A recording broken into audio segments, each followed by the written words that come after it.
El siguiente mensaje es una presentación del ministerio Tiempo de la Gloria de Dios. Y bien, vamos a empezar con el mensaje del día de hoy. ¿Cuántos tienen fe en Dios? Ahora todos tienen fe en Dios, claro. Vamos a estar leyendo Marcos capítulo 11. No lo busque, yo se lo traje. Mire lo que dice. Al día siguiente Jesús y sus discípulos salieron de Betania. En el camino Jesús tuvo hambre. A lo lejos vio una higuera que tenía hojas, pero cuando se acercó no encontró ningún higo para comer. El árbol solo tenía hojas porque todavía no era época de higos. Entonces Jesús le dijo al árbol, que nadie vuelva a comer de tus higos. Y sus discípulos lo oyeron. ¿Sí? Me salté unos versículos y sigo. Y pasando por la mañana, esto ya es al día siguiente, vieron que la higuera se había secado desde las raíces. Entonces Pedro, acordándose, le dijo, Maestro, mira, la higuera que maldijiste se ha secado. Respondiendo Jesús le dijo, tened fe en Dios. Repita conmigo, fe en Dios. Así que si dice tened fe en Dios, es porque se puede tener fe en Dios o se puede tener fe en alguna otra cosa, ¿verdad? Todo depende de donde yo pongo la fe. Ahora, acto seguido de decirle tened fe en Dios, mira lo que dice. Porque de cierto os digo que cualquiera que dijera a este monte, quítate y échate en el mar, y no dudar en su corazón, si no creyere que será hecho lo que dice, lo que diga, será hecho. Amén. ¿Y qué más? Por tanto os digo que todo lo que pidiereis orando, creed que lo recibiréis y os vendrá. Esto es Marcos capítulo 11 y algunos versículos salteados. ¿Qué les parece? Miren la pregunta que tengo ahí. Porque nosotros tenemos que tratar de entender cuando Jesús habla, cuándo está hablando literalmente o cuándo está hablando en sentido figurado. ¿Sí? En sentido figurado es cuando Jesús utiliza una imagen para hacernos entender otra cosa. Y en sentido literal es cuando lo que dice es así, punto. Por ejemplo, cuando Jesús dice, mejor es que te saques un ojo y entres ciego al cielo y no te vayas con todos los órganos al infierno, no está hablando en sentido literal, no significa que me voy a ir a sacar un ojo. Está hablando en sentido figurado. Es preferible ser radical con lo que me hace cometer pecado que llevar una vida despreocupada por el pecado y terminar yéndome para otro lado. Cuando dice, mejor que te cortes una mano, si una mano te es ocasión de caer, córtate la mano. Que es mejor que entres manco al cielo, en lugar de que entre con las dos manitos al infierno, no está hablando en sentido literal, no tenés que cortarte la mano. Está hablando en sentido figurado, ¿sí? Pero cuando Jesús dice, si tú miras a una mujer con intención de codiciarla, ya cometiste adulterio, ahí está hablando en sentido literal. No la tocaste, pero sos culpable de adulterio, porque estás violando el 10º mandamiento. Ahora, cuando Jesús dice que tú podés quitar un monte y llevarlo a otro lado, ¿está hablando en sentido literal o en sentido figurado? Claro, todos los exégetas dicen que está hablando en sentido figurado. Pero a mí me deja alguna duda, porque presten atención al contexto de cómo Jesús viene hablando, ¿sí? Está Jesús un día y dice, tengo hambre. Entonces ve una higuera, ¿sí? Un árbol que da higos, lleno de hojas, ¿sí? La enseñanza de que el árbol está lleno de hojas y todo eso, que habla de la genuinidad y la falta de frutos y las apariencias, para otro sermón, ¿está? Ahora vamos a concentrarnos en esto, en la escena. Jesús viene y dice, bueno, a ver un higo acá, este árbol, a ver un higo, no encuentro nada. Se calienta. Jesús dice, nunca más nadie coma de tus frutos. Y se va. Y los discípulos que estaban atrás vieron que se calentó Jesús y dice, está con hambre, ¿está? Cualquiera se calentaría, ¿no? El tema es que para que nadie más coma del fruto de un árbol, el árbol se tiene que secar. Entonces el día siguiente vienen los discípulos, mirá la escena, van, miran los discípulos, hacen así, y dicen, che, pero acá no estaba el árbol que ayer estaba lleno de hojas. No, porque otro no hay. No, es este. Mira cómo está, pura rama. Y la rama y las hojas todas verdes, secas acá. No, pisaban así, crack, crack, hacían ruidito. Estuvimos por acá nosotros ayer, ¿no? Sí, estuvimos acá. Y entonces este es el árbol que maldijo el Señor. Dice, maestro, mirá, el árbol que maldijiste se secó. Y Jesús le dice, se secó. Y es más, te digo una cosa, si vos querés también lo secabas. Y te digo más, si querés me movés un monte. Eso es lo que Jesús le dice textualmente. Entonces, ¿está hablando en serio o está hablando en sentido figurado? ¿Por qué puede secar un árbol en sentido literal y el monte en sentido figurado? Sigamos un poquito el razonamiento. Siempre hemos dicho que la figura de que puedo mover un monte es sentido figurado de que se pueden hacer grandes cosas con la fe. Eso nos trae un problema, porque ¿qué significa una grande cosa? Las grandes cosas tienen un límite. Por encima de ese límite, esas son mucho más grandes. Cuando vos decís gran cosa, puedo hacer grandes cosas, te estás poniendo un límite arriba, porque hay algunas otras cosas que no las vas a poder hacer porque son más que grandes. Ahora, ¿cuántos de ustedes tienen un árbol que les está embromando la entrada de su casa, que les rompe la vereda con las raíces y que la intendencia no se los viene a sacar? ¿Cuántos tienen? Bueno, ¿por qué no lo secás?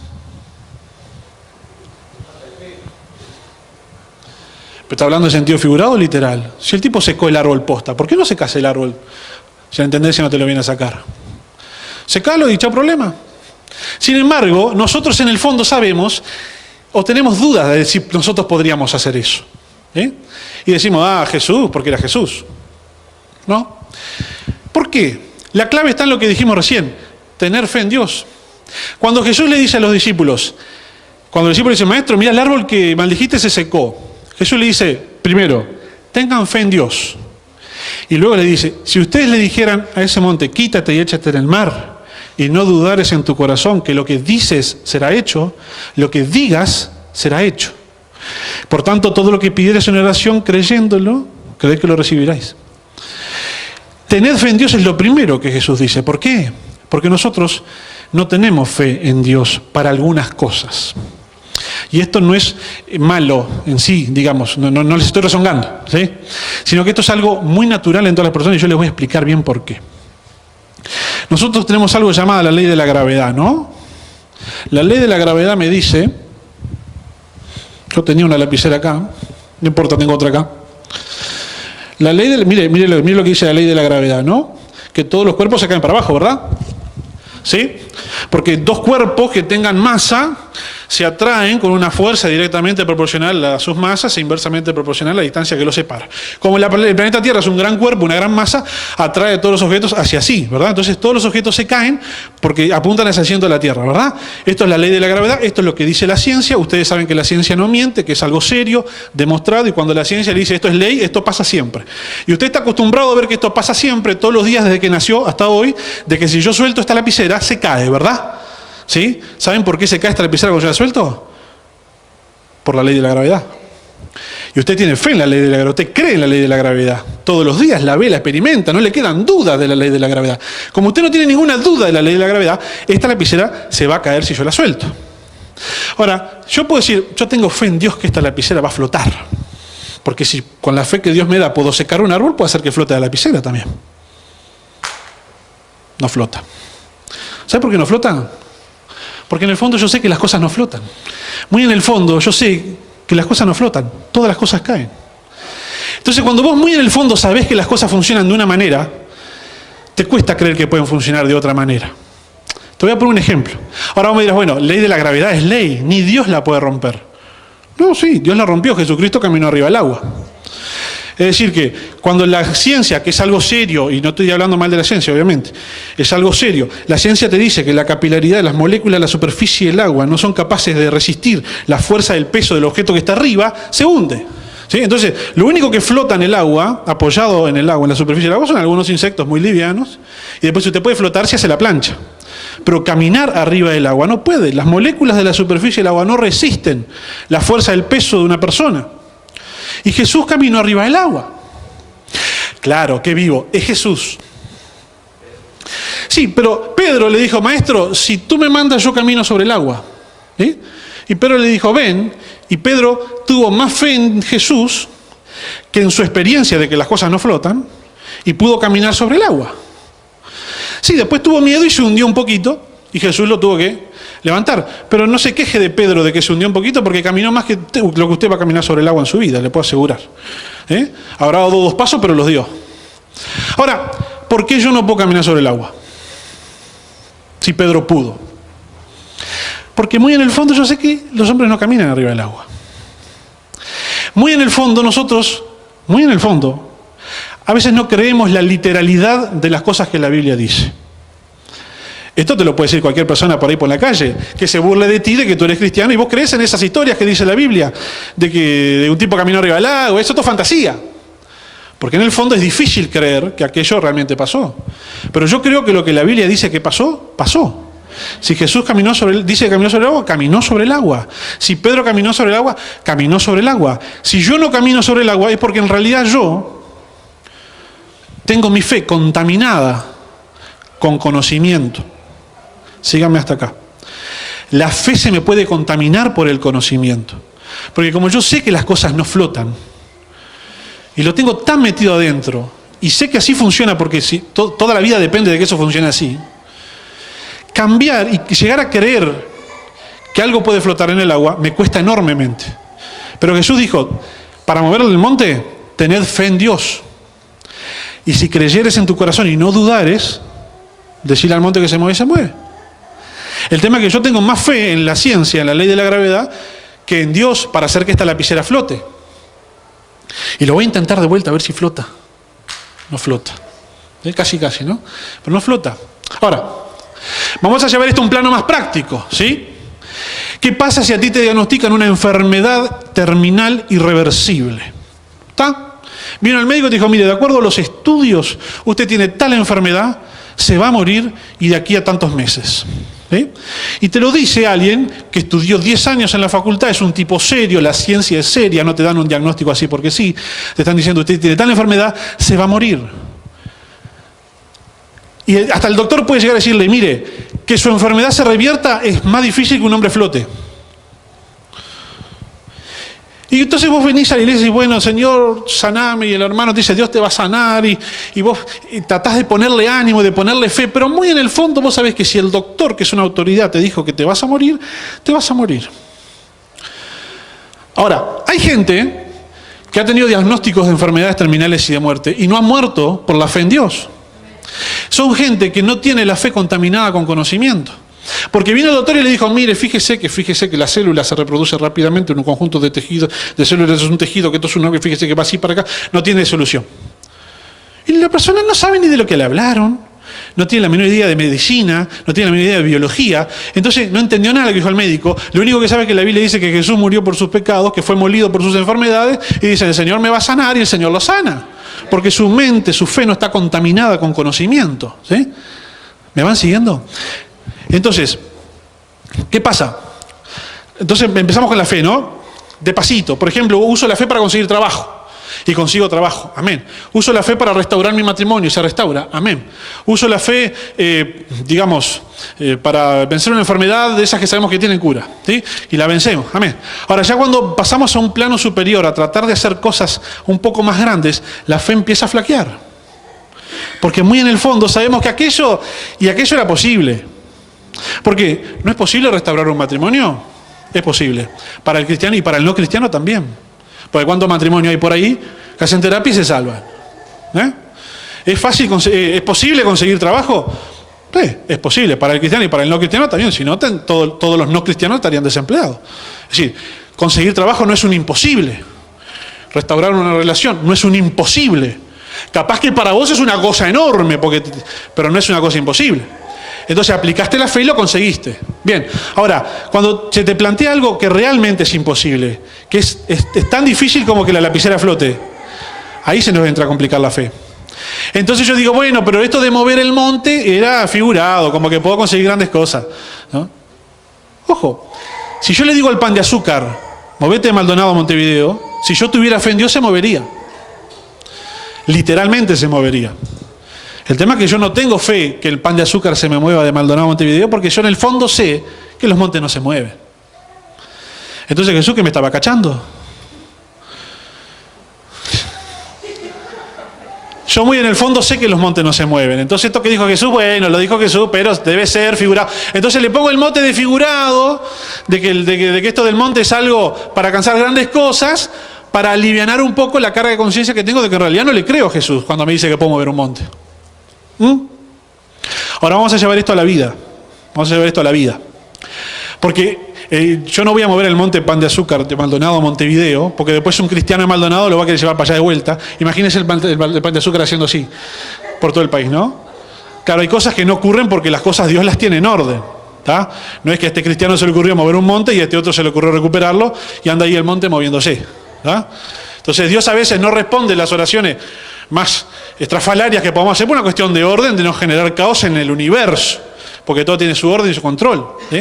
Pero el haber creído toda la vida de que eso era algo figurado, de que sería imposible, nos ha hecho licuar la calidad de nuestra fe. Entonces después ocurren cosas en la vida de ustedes que son difíciles e imposibles de conquistar, y ustedes no las conquistan porque no tienen fe en Dios, porque tienen más fe en otra cosa, generalmente otra cosa que proviene del conocimiento. Yo sé que esto así no funciona. Entonces, como yo sé que esto así no funciona, me cuesta creer que Dios lo haga funcionar de otra manera. Le voy a contar un testimonio, porque estas cosas se refuerzan con testimonio, ¿verdad? Yo hace 10 años trabajo en una empresa pública, y en el sector donde yo trabajo nunca hubo jefe. Éramos todos peones. El peón más antiguo hacía de jefe. Nosotros respetábamos al peón más antiguo como el jefe de todos nosotros, el que nos daba órdenes, el que nos ordenaba el trabajo. Pero el sector donde yo trabajaba nunca tuvo jefe. El jefe se jubiló. Entonces me dijeron que yo me haga cargo del sector donde yo trabajaba. ¿Sí? Y me dijeron, vamos a seguir intentando que la empresa quiera tener un cargo de jefe acá, para que no sigan siendo todos peones. Y para que uno se haga cargo y cobre el salario de jefe, ¿verdad? Porque éramos todos peones, todos ganábamos lo mismo, pero uno le daba orden al resto. Y la empresa no quería, la empresa siempre dijo, bueno, este sector siempre funciona así, todos peones, no le vamos a estar poniendo un encargado, que sigan funcionando así. Se fue el peón anterior, que era jefe, que era macanudo, y llegó el otro macanudo a seguir trabajando, no hay ningún problema. Bueno, pasó el tiempo, la empresa no estaba interesada en poner el cargo de jefe ahí, no estaba interesado. Entonces, yo dije, bueno, si yo sigo estando toda la vida acá, ya hace 8 años que estoy, y esto pasó hace 2, voy a ser peón toda mi vida, ¿verdad? Entonces voy a tratar de irme a algún otro lado dentro de la empresa. Y surgió un concurso para ir a trabajar a otro departamento, ¿sí? Y me anoté, con un pequeño inconveniente. Ese otro lugar de la empresa era para empleados administrativos. Y yo era peón, para que usted entienda. Entonces, ese concurso para oficiales administrativos que había en ese otro lugar, tienen prioridad para darlos los auxiliares administrativos. Los peones esperan a ver si de ahí sobra algún cargo para después.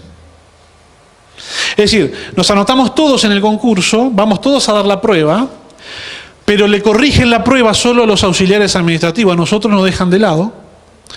Y si con los auxiliares administrativos llenan todos los cargos vacíos, ustedes gracias por venir. Aunque capaz que mi prueba era mejor que la de todos ellos, ese sistema funciona así. No estoy criticándolo ni que sea bueno o malo, es el sistema así como funciona. Y yo tenía la contra de que yo conocía el sistema al dedillo, yo fui dirigente sindical y me conocía los sistemas de concursos de la empresa al dedo. Y para peor de males, habían 20 cargos en aquel otro sector y 200 administrativos anotados. ¿Me va siguiendo? Y un concurso fácil. Entonces el primer razonamiento que hace es, si hay 20 cargos vacantes y hay 200 que tienen la prioridad, no puede ser que no salgan de ahí 20 tipos como la gente para ganar el concurso, ¿verdad? Es el 10%. Entonces, en definitiva, eran 200 auxiliares administrativos con prioridad para concursar por esos puestos y otros 200 peones mirándonos la cara. Bueno, un día estoy en casa estudiando el material, como quien dice, bueno, vamos a estudiarlo, o sea que es gratis. Estoy estudiando el material. Entonces viene mi esposa y me dice, ¿qué estás haciendo? Estoy estudiando acá un material, concurso que me anoté, no descorte. ¿Cómo que te anotaste en un concurso y no me avisaste?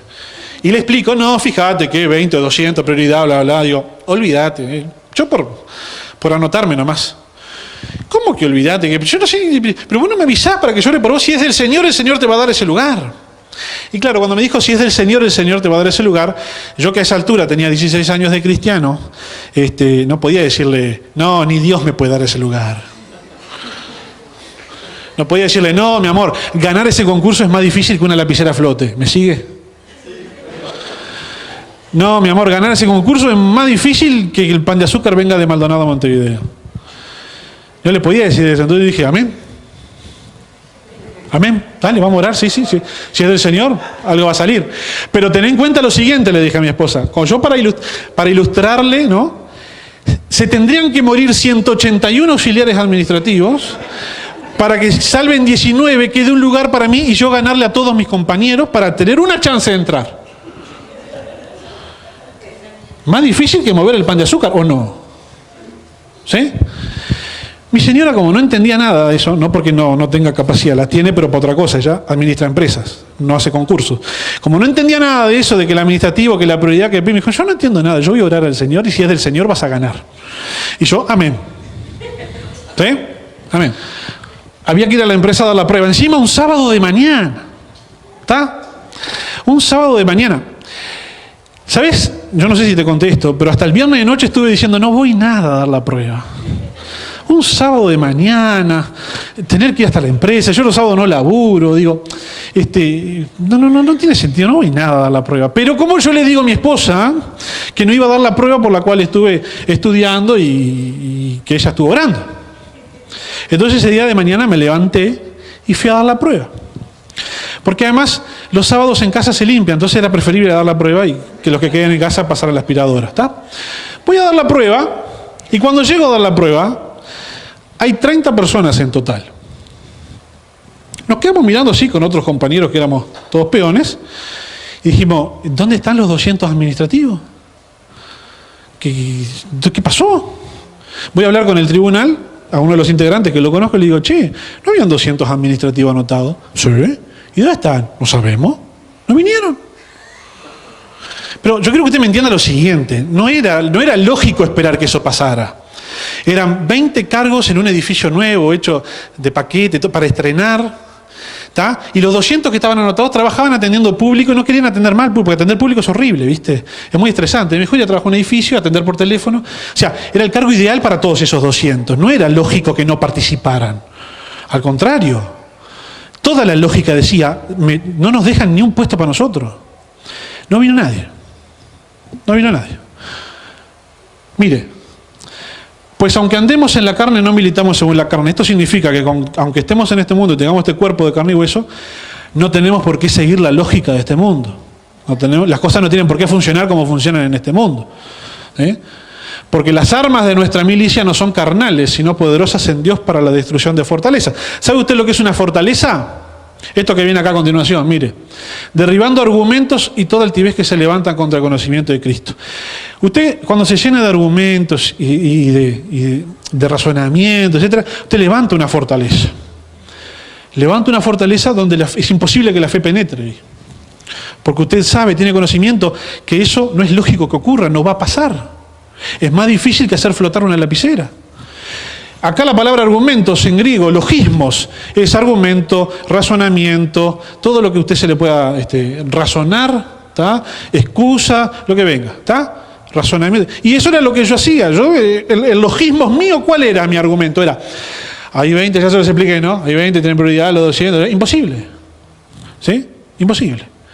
Ahora, desprovisto de esto, desprovisto de argumentos, desprovisto de conocimiento que contamina mi fe, mi esposa oró y desaparecieron 200 personas. Gloria a Dios que no están muertas, pero no se nos fueron ese día, no fueron. No sé qué le pasó, no tendrían algo mejor que hacer, no fueron. Cuando yo llegué a la empresa a dar la prueba, miro que hay 30 personas en total y digo, tendría que haber estudiado más. Así me temblaban las piernas, porque yo no estudié mucho porque ustedes ya saben lo que yo pensaba de mis posibilidades. Entonces, ¿para qué me iba a gastar tiempo estudiando mucho? Bueno, no me olvidé de traer, iba a traer las actas, pero surgió todo muy rápido, no lo pude traer. Se precisaban 25 puntos para salvar la prueba y yo saqué 25,01, posta. 25,01. Y salvé la prueba y después vinieron un par de instancias más y junto con todos los demás salvamos todos y nos fuimos todos para allá. Claro, el tema era cómo yo volví a casa de la empresa después de dar la prueba a decirle a mi señora que efectivamente se había cumplido su oración y habían desaparecido 200 tipos y yo no había estudiado lo suficiente.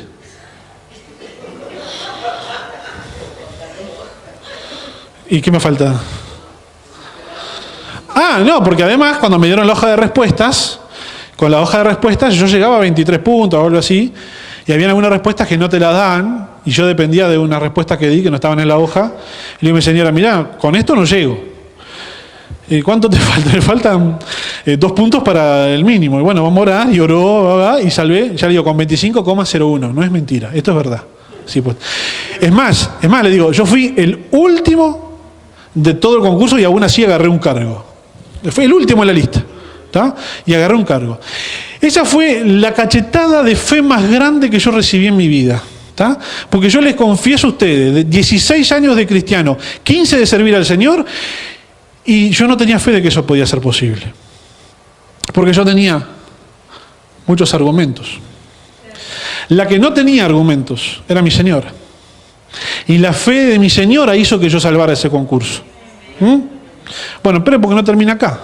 Vamos a ver qué viene ahora después, a ver. Claro. Ustedes se acuerdan que yo les enseñé hace un tiempo que el contrario de la fe no es la duda. El contrario de la fe es la ansiedad. Usted puede creer y tener dudas. Lo que usted no puede es creer y tener ansiedad. Porque para creer necesariamente necesitamos esperar. Porque la fe, ¿qué era? ¿Quién se acuerda?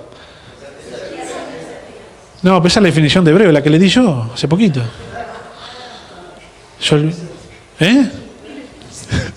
La fe es me mantengo firme mientras espero.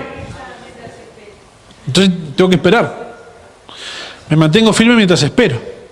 ¿Por qué le digo que es posible tener fe y tener dudas? Porque miren lo que dijo Jesús por acá. Jesús le dijo, si puedes creer al que cree, todo le es posible. Todo, en sentido literal, todo es todo. ¿Sí? Hasta mover el pan de azúcar. Le repito, no se va a mover porque Dios no quiere que andemos jugando con los montes de un lado para el otro. Pero si fuese necesario, se movía. Ahora Jesús le dijo, ¿a quién? ¿Quiénes se acuerdan de este pasaje? ¿A quién le hablaba Jesús? Le hablaba al papá de un niño que estaba tan endemoniado que ni los discípulos pudieron sanarlo. Y Jesús le dice, ¿qué pasa? Y el padre dice, bueno, mi hijo sufre de esta enfermedad, fíjese este demonio que lo tira en el agua para que se ahogue y lo tira en el fuego para que se queme y casi se nos muere y se lo traje a sus discípulos y no lo pudieron sanar. Así que si usted puede, le dice, si usted puede, ¿serías tan amable de sanar a mi hijo? Y Jesús le dijo, si puedes creer, no si yo puedo. ¿Cómo que si yo puedo? Yo puedo. Pero si tú puedes creer, al que cree todo le es posible. Y acto seguido, ¿qué le responde el papá? Le responde, creo, ayuda a mi incredulidad. ¿Qué significa? Sí, yo creo lo que vos decís, pero tengo dudas, porque son tantos los años que estuve viendo esta realidad. Tengo tanto argumento en contra del milagro, tengo tanto conocimiento que me dice que esto es imposible, que me cuesta creer, pero creo, quiero creerte. ¿Sí? Sé que tenés ese poder, sé que lo podés hacer, por eso te lo traje. Pero tengo dudas. ¿Y cómo termina la historia? Jesús lo sana. Es decir, que yo puedo tener dudas. Me diagnosticaron esta enfermedad terminable, incurable. ¿Sí? Yo tengo tanto conocimiento de biología que sé que esto no va para atrás. Pero Señor, ayúdame porque yo sé que vos tenés el poder. Demostrame que lo podés hacer. La fe y la duda pueden convivir hasta que la duda mate a la fe. Pero lo que no puede convivir es fe con ansiedad. Pero fe con duda sí. Ahora, la historia no termina acá. La historia tiene un paso más. La historia tiene una vuelta más, no termina acá. No es solamente el testimonio de que gané un concurso. ¿Sí? Porque usted acuérdese, yo no sé si se lo dije, pero ahora se lo digo. Yo no quería ganar ese concurso para ser oficial administrativo. Yo quería ser jefe donde estaba, que es un puesto más alto todavía. Pero como la empresa no quería tener jefes ahí, yo no iba a tener chance. Así que yo vi la posibilidad de irme a algún lado para que en algún futuro poder tener alguna chance. ¿Sí? Pero yo no le pedí al Señor para ir ahí como oficial administrativo. Yo le pedí que quería ser jefe donde estaba, que era más alto. Ahora, con eso en mente, mire este pasaje. Yendo Jesús a Jerusalén, pasaba entre Samaria y Galilea, y al entrar en una aldea, le salieron al encuentro 10 hombres leprosos. Le salieron al encuentro 10 hombres leprosos. El tipo estaba yendo. Estos leprosos ya conocían a Jesús. Ya sabían que él sanaba, que habría sanado otros leprosos más, un ciego, etc. Porque cuando Jesús estaba pasado, los leprosos se fueron a encontrar con Jesús. Ellos lo buscaron. Si lo buscaron es porque ya lo conocían. ¿Y qué le dicen? Los cuales se pararon de lejos, no se podían acercar mucho a nadie, y alzaron la voz diciendo, Jesús, Maestro, ten misericordia de nosotros. Ese ten misericordia de nosotros es una demostración de fe. Le están pidiendo que lo sane. ¿Sí? Cuando él los vio, les dijo: id, mostraos a los sacerdotes. Y aconteció que mientras iban, fueron limpiados. Entonces uno de ellos, me encanta esto de acá, se me pasó. Cuando él los vio, les dijo: cada vez que Jesús te ve ejerciendo la fe, habla. Cada vez que Jesús ve que te estás acercando a él, Jesús te responde. Jamás pasó que Jesús no le respondiera a alguien que se acercara a él. Incluso cuando parecía que no le quería responder, como en el caso de la mujer sirofenicia, cuando tú te acercas a Jesús, Jesús te ve y siempre te responde. Aconteció que mientras iban fueron limpiados. Así que Jesús de lejos dijo: vayan con los sacerdotes, que si a vos te sanabas de una enfermedad o recibías un milagro, tenías que ir al templo a dar testimonio a los sacerdotes, presentar una ofrenda, etc. Porque el sacerdote era la persona con el conocimiento para certificar, primero, que tenías lepra y segundo, que estaba sano. ¿Está? Como si fuesen médicos. Así que dijo: vayan con los sacerdotes. Y mientras iban fueron limpiados. O sea que cuando empezaron a ir seguían leprosos. ¿Está? No fue una sanidad inmediata. Y mientras estaban yendo, fueron limpiados. ¿Sí? Entonces uno de ellos, viendo que había sido sanado, volvió glorificando a Dios a gran voz. Uno. Y se postró rostro en tierra a los pies de Jesús, dándole gracias, y este era samaritano. Respondiendo Jesús dijo: ¿no son 10 los que fueron limpiados? ¿Y los 9? ¿Dónde están? ¿No hubo quien volviese y diese gloria a Dios sino a este extranjero? Y le dijo: levántate, vete, tu fe te ha salvado. Ahora, présteme atención. Jesús sanó 10. Solo uno volvió a darle gracias. Cuando solo uno vuelve a darle gracias, Jesús hace la pregunta clave para que nosotros entendamos la fe: ¿dónde están los otros 9? Porque, mi hermano, Jesús hace las cosas completas. Jesús hace las cosas completas, no incompletas, no a medias. Y por más que tú puedes estar viendo que las cosas se hicieron a medias o que el Señor te respondió un pedacito de oración, vos tenés que salir esta noche convencido de que Dios hace las cosas completas. Yo no pedí ser oficial administrativo, yo pedí ser encargado. Entonces, cuando a mí me ascienden a oficial administrativo porque gané el concurso, le digo: Señor, gracias porque salvé el concurso. ¿Dónde están los otros 9? Porque yo no iba para ahí, yo iba para acá. Permítame que le cuente algo. Esto es un testimonio personal. No es para que todos salgan corriendo a hacer lo mismo. Al menos que el Señor se los marque. Hace 2 años atrás, nosotros, antes de todo esto, antes de que hubiera concurso, de toda la historia, hace 2 años atrás dijimos con mi señora: precisamos tanto de aumento de sueldo, X. Dijimos: bueno, vamos a diezmar como si ya cobráramos eso. ¿Sí? Así que vamos a diezmar el diezmo que corresponde y otro diezmito más de lo que necesitamos. ¿Sí? Y que ese sea nuestro pacto con el Señor. Nosotros ya diezmamos desde ahora este aumento. Señor, te pedimos este aumento que necesitamos. Y empezamos a hacer eso. Hace 2 años atrás. Más concretamente, 22 meses. ¿Sí? Entonces, yo salvé para ser oficial administrativo, me iba de mi departamento. Me iba. Cuando me voy, la gerencia de mi sector le dice a la dirección de la empresa: si Emanuel se va, el sector no funciona. Porque yo era el único que sabía hacer determinadas cosas muy específicas que si yo no las hacía, el departamento no funciona. Por eso me tomo un día de licencia al año. Claro, si no, no anda. Mis licencias son 1, 2 días, 3. ¿Está? Eso de me tomo 20 días corrido, hace años que no sé lo que es. Cuando estaba el jefe anterior, yo me iba de licencia, me llamaba a casa, me pasaba la información, yo le decía las planillas por computador y se las mandaba por correo. O sea que en la licencia siempre trabajé. Pero como las cosas siempre funcionaron, la empresa nunca le importó modificar eso, hasta el día de hoy. Entonces la gerencia de mi sector dice: si Emanuel se va, el sector hay que cerrarlo, no anda. Entonces ahí se dijeron: problema, ¿qué podemos hacer? Y dice: bueno, hagan de una vez el cargo de encargado acá, de jefe acá, llamemos un concurso, que se presenten todos los que quieran y tengamos un jefe, alguien que se haga cargo de esto para que ande. Pero mientras sean todos peones, se pueden mover, se pueden ir y nos dejan clavados. Entonces, le pidieron permiso al departamento donde yo iba para que yo no fuera y me prestaran de regreso para quedarme, porque si no el departamento no funcionaba. Me ascendían en los papeles, yo cobraba el sueldo nuevo, pero me quedaba donde estaba, nunca iba para allá. Hasta que ocurriera el concurso de jefe de acá. Aquella gerencia dijo, bueno, te lo presto porque veo que necesitas, pero no le sirven a ellos prestarme porque es un lugar que lo tienen ocupado conmigo y no lo pueden ocupar con más nadie.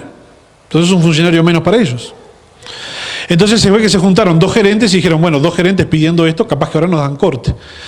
Y les dieron corte y la empresa creó el cargo de encargado de mi sector, algo que nunca lo hubieran creado si yo no hubiera dado aquel concurso. Algo que nunca hubieran creado si mi señora no me ayudaba. Si yo me quedaba ese sábado en casa pasando la aspiradora, ese cargo de encargado de acá no pasaba nunca.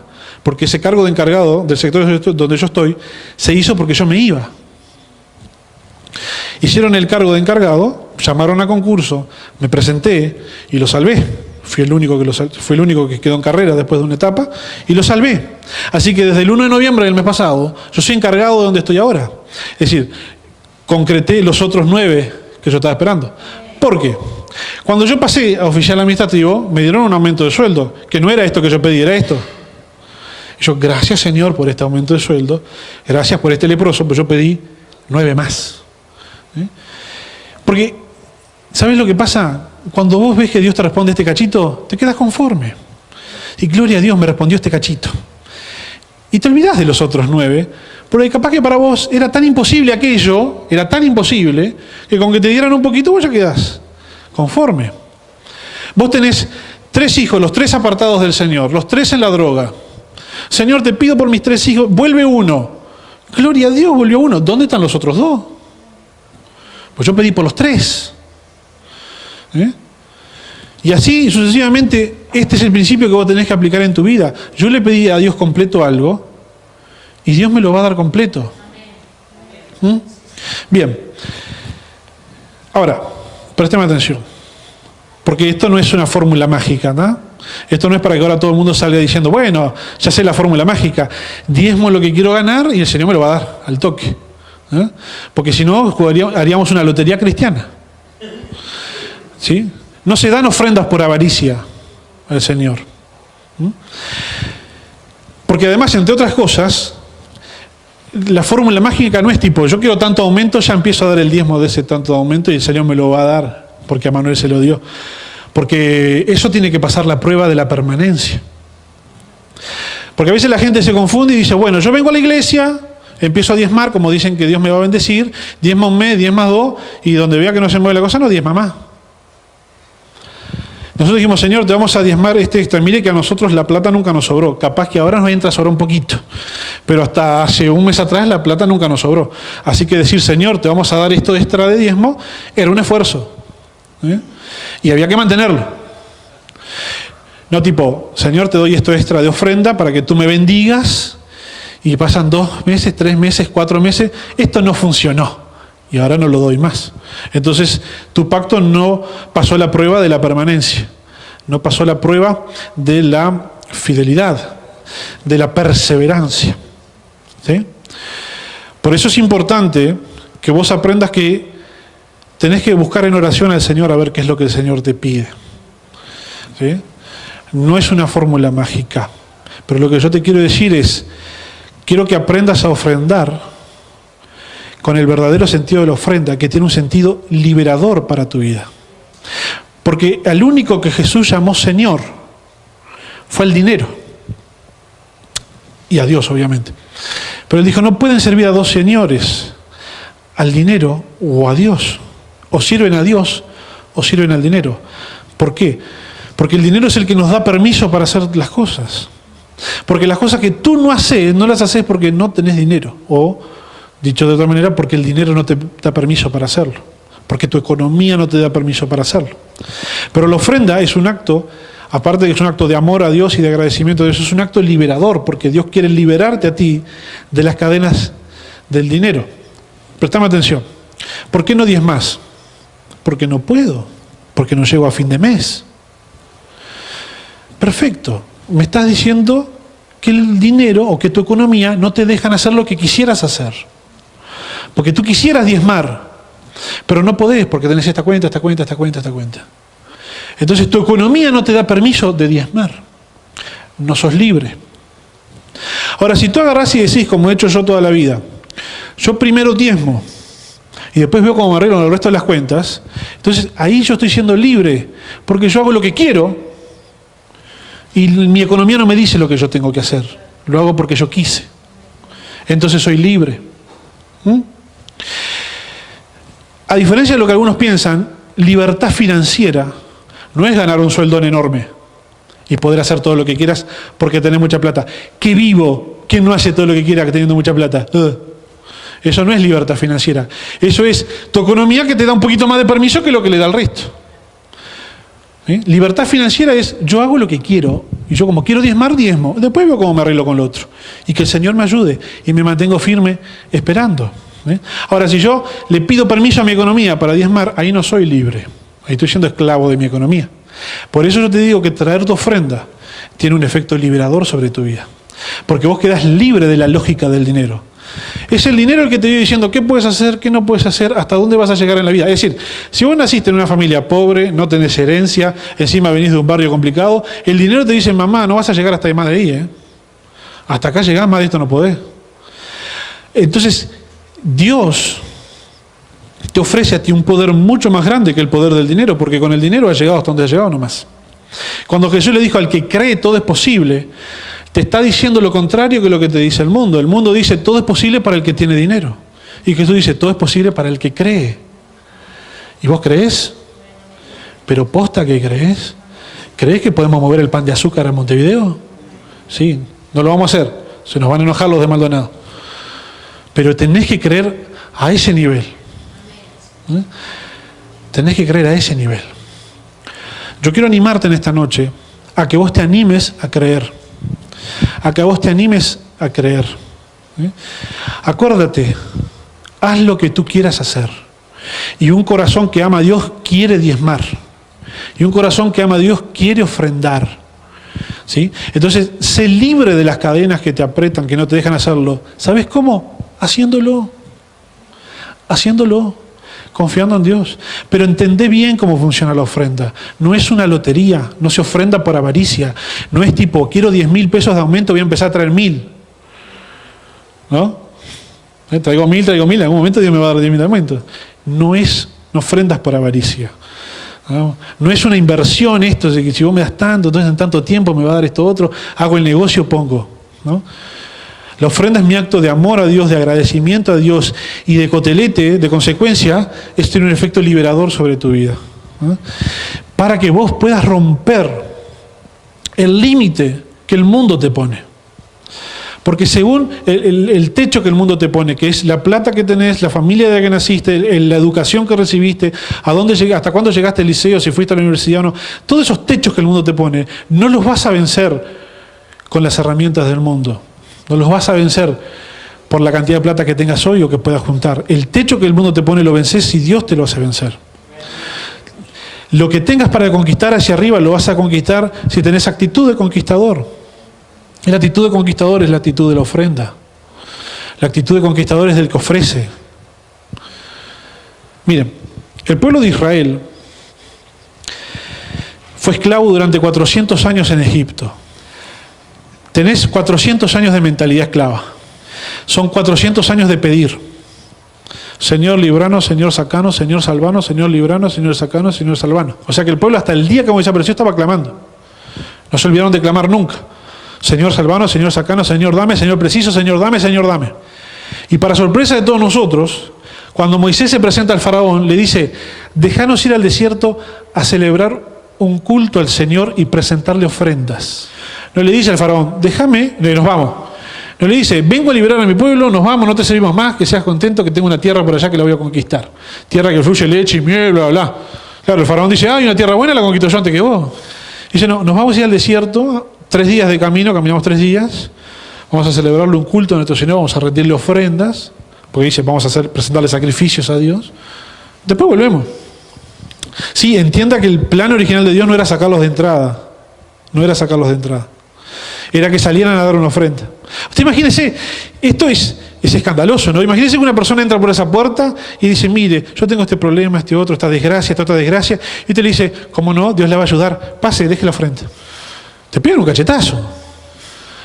Y el pueblo que tuvo 400 años esclavo, y clama a Dios, cuando Dios responde le dice, ya los escuché, tráigame una ofrenda. ¿Cómo tráigame una ofrenda? Si soy pobre, esclavo, oprimido. Te estoy pidiendo que me des y vos me pides que yo te dé a vos. Sí, porque la actitud conquistadora es una actitud del que da, del que ofrece, no del que reclama. Porque ¿qué pasa? ¿Para qué quieres ser libre de la esclavitud? Para conquistar la tierra prometida. Y Dios dijo, si yo saco a este pueblo con mentalidad esclava, no van a conquistar nada.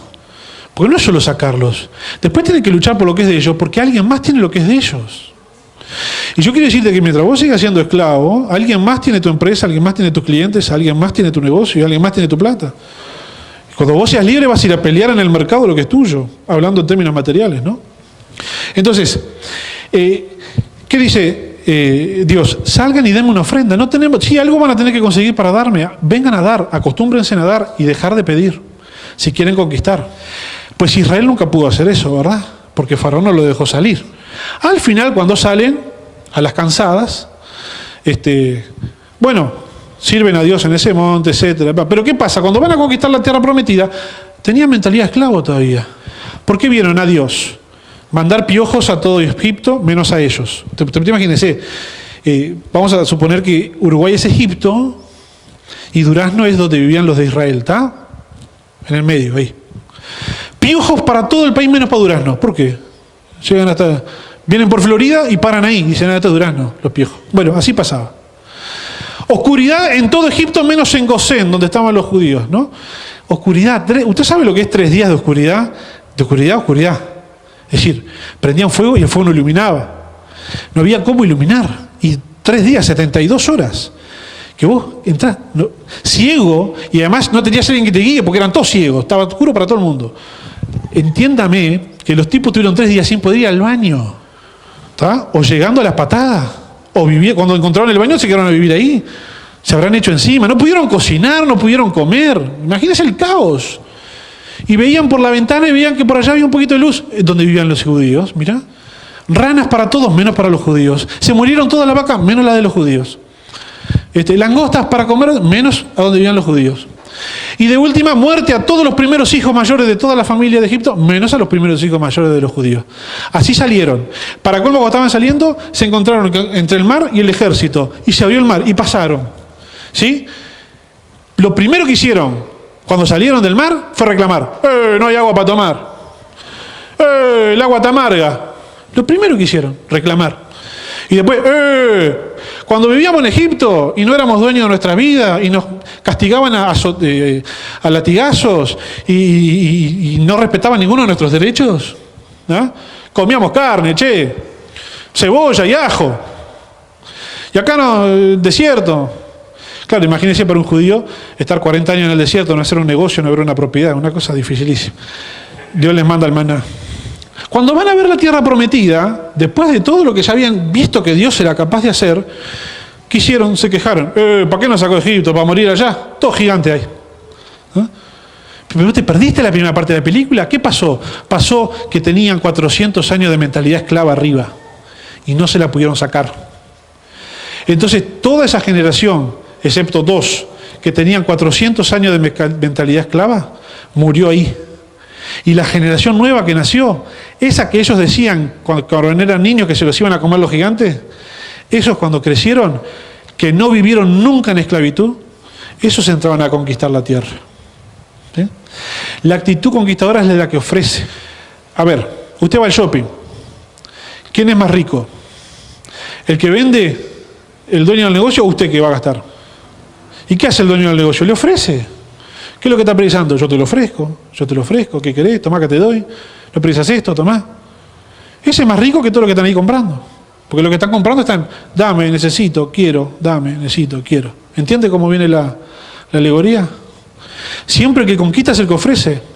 El que no conquista es el que reclama. ¿Quieren que diezme y no llego a fin de mes? No es que yo quiera que diezme. Es un asunto tuyo. Pero el argumento es ese. Yo no he conocido, todavía en 18 años que tengo en esto, no he conocido iglesia seria que obligue a alguien a ofrendar o diezmar. Porque si no, no tiene gracia. Tu diezmo y tu ofrenda tienen que salir voluntariamente de ti, porque es un acto de libertad. Si yo te estoy diciendo que es un acto de libertad, de quebrar con las cadenas, no puede ser nunca un acto obligatorio de nadie. Tiene que ser un acto de libertad. ¿Sí? No conozco iglesia seria, debe haber alguna por ahí, pero seria no conozco ninguna que, por ejemplo, le pida el recibo de sueldo a su gente a ver si diezman bien. Jamás lo vi. A mí no me lo pidieron nunca. Yo diezmo y sé que lo que diezmo estoy diezmando bien porque es mi acto de libertad, lo hago porque quiero. Y nadie me controla lo que diezmo. Y si yo no lo hago, es asunto mío con el Señor. Entonces, quiero que te quede claro en esta noche que para el que cree, nada es imposible. Nada es nada. ¿Qué es eso tan difícil que está pasando en tu vida que vos decís, ni Dios puede con esto? Es más fácil que camine sobre el agua que solucionar esto. Es más fácil que la lapicera de Manuel flote que solucionar esto. ¿La tiró? Ay, se sigue cayendo. ¿Cuál es ese problema en tu vida? ¿Cuál es esa dificultad? ¿Cuál es esa guerra que tenés en tu vida? ¿Sí? Para la cual tenés el argumento bien metido allá abajo en el fondo de que esto ni Dios lo soluciona. Bueno, yo quiero animarte en esta noche a que sí, Dios lo soluciona, a que sí la montaña se mueve, a que es literal, no es una figura, no es una alegoría, que me disculpen los exégetas, yo los quiero mucho, pero sí es literal, la montaña si se tiene que mover, se va a mover por vos. ¿Ah? No es para hacer cosas grandes, no es para hacer lo imposible, es para hacer lo que no podés imaginar que se pueda resolver. Dios lo va a resolver, ¿sí? Y Dios hace las cosas completas. Dios hace las cosas completas. Yo te animo a que ores y entres en la presencia del Señor y definas qué pacto querés hacer vos con Dios y cumplilo y mantenelo hasta que se cumpla en tu vida, porque Dios hace las cosas completas. Yo estuve 22 meses diezmando extra, ¿tá? Por algo literalmente imposible, porque era literalmente imposible que desaparecieran 180 tipos, era imposible. Era imposible que la empresa quisiera hacer un cargo encargado donde estaba yo, era imposible. Y todas esas cosas fueron pasando sin que yo me diera cuenta para llegar hasta acá. Y ahora, el 1 de noviembre del mes que pasó, desde el 1 de noviembre, soy el encargado ahí donde estoy. ¿No? Se cumplió, pero fueron 22 meses confiando en que de alguna manera, por ahí, no sé cómo Dios lo va a hacer. Pero de verdad les digo, yo no sé si ustedes entienden cabalmente cómo fue lo que yo expliqué, pero yo que estaba adentro y que sé cómo funciona, no salgo hasta el día de hoy de mi asombro, no puedo creer que porque no me quedé en casa pasando el aspirador ese sábado, hoy soy encargado donde estoy. No lo puedo creer. ¿Tá? Y ese es Dios haciendo las cosas imposibles. A Dios sea la gloria. Le voy a contar alguna más. ¿Lo cuento? ¿Lo de hoy? A ver si ustedes nos apoyan en oración en esto. Claro, porque hay que... Nosotros vivimos en un apartamento hipotecado por el banco hipotecario, de la década del 80, por ahí. Tiene cuota en unidades reajustables. Las unidades reajustables, ustedes saben que es una moneda que todos los meses sube, y durante muchos años subió al mismo nivel que siempre sube al nivel que suben los salarios. Durante muchos años los salarios no subieron mucho, entonces la cuota no subía mucho. Pero en los últimos 10, 12 años los salarios crecieron una enormidad y la unidad reajustable creció una enormidad. Así que todas las deudas en unidad reajustable de todos los deudores del país se fueron a las nubes. Aparte, en el año 85, cuando tuvieron que hacer el reajuste de la cuota, era tan alto que hicieron un pedacito de reajuste. Y la diferencia te la tiraron para el final del préstamo. Así que vos, si no te enterabas de eso, terminabas de pagar el préstamo y tenías un choclo más para seguir pagando. ¿Está? Llamado colgamiento. Bueno, el apartamento donde yo vivo tiene todo eso, ¿sí? Sin embargo, mi suegra y nosotros desde hace 25 años pagamos sin atraso, pero debemos más o menos lo mismo que lo que vale el apartamento limpito, y tenemos para 7 años más de cuota y después los colgamentos. Es decir, humanamente lo termina pagando el bisnieto de Julieta, ¿no? Algo más o menos así, claro. Y en esa situación no solo estamos nosotros, hay cientos de personas iguales, ¿sí? Y cada tanto, nosotros allá íbamos en fe y le presentábamos una nota al banco y fíjese, la presentaba mi suegra que es la titular, ¿no? Y fíjese la edad que tengo y lo que falta pagar y que no puede ser todo lo que pagué y todo lo que debo y bla, bla, y todo el tiempo, no. Hace un año atrás, otra vez, viene mi señora y me dice, estoy orando y tenemos que presentar una carta al banco. Y que pasó lo mismo que pasó con el concurso. Giovanna, fíjate que el banco funciona así, que la deuda es así, que ya hicimos los intentos varias veces, que fíjate si el banco nos va a dar a nosotros y no a todo el resto, no existe. Fíjate que esto, fíjate que lo otro. Tuvimos casi una discusión matrimonial cuando Giovanna me dijo, vamos a presentar la carta. Y como esto pasó hace un año atrás, ¿tá? Y todavía no había pasado lo del concurso, todavía no había pasado. Lo de que desaparecieron los... Eso pasó ahí más o menos. También yo otra vez me vi en esa de decirle, sí, bueno, amén, vamos a presentar otra carta. Y ella fue mi señora y estuvo orando y el Señor le daba palabras y ella así, y yo, la verdad, lo confieso, ese era el Emanuel de antes. Y bueno, vamos a presentar la carta. No le voy a decir que no. Y cada vez que me hablaba, amén, sí, dale, pim, pam, vamos, va, sí, pa, yo te apoyo, estoy orando acá, sí, pim, pam. Pero muy en el fondo, en aquel tiempo todavía, yo creía que eso de la montaña era una figura. La montaña no se mueve. ¿Está? Presentaron la carta. Bueno, cuando presentaron la carta nos llamaron a los 3-4 días. No. Pero, nos dijo el funcionario, acá siempre sube, algún político siempre se toma ese ascensor y va al directorio. Algo hacen. Muévase por el lado de la política. Bien. Yo, como ustedes saben, amigos en la política no tengo, y los que tengo no pueden hacer nada. ¿Está? Porque no, ¿cómo es que se dice? No cortan el bacalao. Entonces agarré y le digo, bueno, ¿qué hacemos? Vamos a mandar mail a todos los senadores. Está. Hice un mail en nombre de mi suegra y se lo mandé a todos los senadores que había. ¿En la lista? A todos. Respondió uno. Ore por ese que respondió. Igual no tiene chance, pero ore por él igual. Es precandidato. Respondió uno y dice, estoy sorprendido de la historia que me cuenta, señora. Le dice a mi suegra por mail. Estoy sorprendido de la respuesta que me cuenta, señora.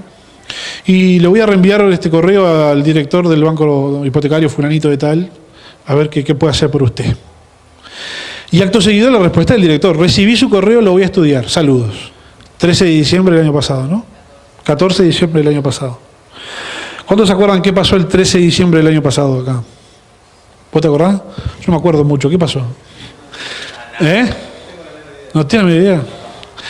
Tuvimos un culto especial el 13 de diciembre del año pasado, que fue un miércoles, ¿verdad? Porque el Señor así lo marcó, un culto de liberación, un culto de rompimiento de ciclos. Después de que se dio ese culto de liberación, de rompimiento de ciclos, recibimos esa dos respuestas de, qué horrible la historia que tiene, señora, vamos a ver qué hacemos. Un año pasó. Estamos con mi señora, porque yo todavía tengo alguna de esa basurita, va a tener que orar por mí. Estamos con mi señora hace un par de semanas y me dice, ¿qué hago? ¿Le escribo al banco de vuelta o no? Y yo diciendo, bueno, no sé, ¿viste? Por esta altura ya no sé qué responderle a mi señora para no quedar mal, ¿viste? Claro. Y digo, después de todo lo que vivimos, y sí, vamos a ver qué hacemos, vamos a orar a ver qué hacemos, porque después de todo lo que vivimos, yo no te puedo decir que no a nada. Oramos, pedimos palabras, el Señor nos mostró que no hiciéramos nada. Igual yo hace unos días me vengo pensando a ver qué le escribo, cómo se lo pongo, cómo se lo dibujo, más o menos tengo algo ahí, ¿viste? Y estaba a punto de conversar, me decía, mira, ¿qué te parece si le escribimos esto, pim, pam? Y hoy me llama mi esposa, hace un par de horas atrás, cuando todavía no estaba viniendo, y me dice, ¿adivinás quién me llamó? Nos llamó el banco hipotecario. Espere un poquito, no se emocione. Nos llamó el banco hipotecario, que dice que no, pero que podemos arreglar los colgamentos, se pueden congelar, no sé qué podemos hacer y que podemos ver alguna alternativa, que vayamos a ver. Es la primera vez en años que alguien nos dice, no, pero, no, vení que algo podemos hacer. Es la primera vez. Es decir, nosotros acabamos de ver el primer leproso sano. Ahora, Señor, ¿dónde están los otros 9 para nosotros? Porque nosotros lo que queremos es tener ese apartamento liquidado de una buena vez. Porque ya nos parece que ya fue suficiente. Y si Dios quiere, ojalá se lo liquida todo lo que está en la situación como nosotros. Pero nuestros 10 leprosos es eso. Y nosotros vamos a orar por esos 10 leprosos para nosotros. Y yo quiero que usted se tome esta palabra en esta noche, porque yo ya tuve mis 10 leprosos. Cuando tuve lo del trabajo, voy a tener mis 10 leprosos con la casa, y usted va a tener sus 10... ¿Qué esto de tener los 10 leprosos? Es feo que suena, ¿no? Pero bueno, usted entiende lo que estoy diciendo. Usted va a tener sus 10 leprosos sanos en el nombre de Jesús. Amén. Entonces, vamos a ponernos de pie. Vamos a adorar al Señor. Vamos a cantar una canción, vamos a adorar al Señor, porque Él es milagroso, amén. Él abre caminos. ¿Cuántos creen que Él abre caminos? ¿Cuántos creen que Él cumple promesas? ¿Cuántos creen que Dios está obrando? ¿Cuántos creen que Dios está obrando? Aunque a vos te parezca que no lo está haciendo, aunque vos no te des cuenta, Dios está obrando en tu vida. Dios está orando y Dios lo va a hacer. Fue una presentación del ministerio Tiempo de la Gloria de Dios.